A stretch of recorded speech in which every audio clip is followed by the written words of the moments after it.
Hello guys, welcome to another short video on SharePoint. In the previous video, we have seen some of the basic features of SharePoint list.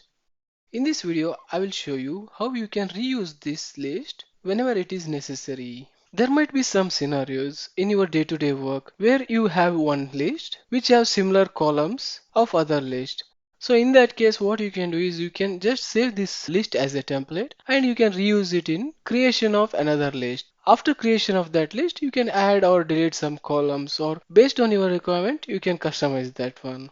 In that case, SharePoint's template feature will be very useful. To save this one as a template, you can go to list and select options list settings. And here you can see there is an option called save list as a template. Click on that one. You can give a name for your list template.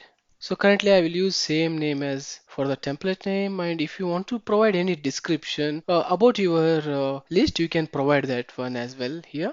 If you choose this include content option, it will save whatever the data available in this list as well. Otherwise, only columns, settings, views, those will be saved as a template. So once you provided the details, click on OK. It will be saved in a template gallery. If you want to view the saved template, you can open the list template gallery, and here you can see your list has been saved as a template here. You can reuse this saved template while next time you create another list in this site. Let's see how we can do that one as well. You can use the same step which we have followed for creation of a list. You can click on add an app and you can search for the template which you have saved. Once you search for that template, you get that list as you can see here. Click on that one. Now you can give name for your new list and click on create.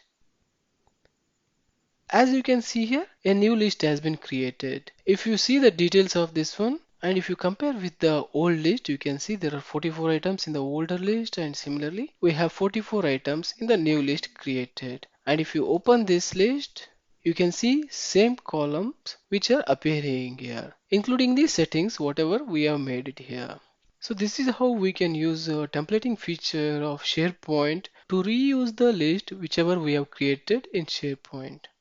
Thank you guys for watching this video. If you liked this video, please click on like button, share it to others and subscribe to my channel.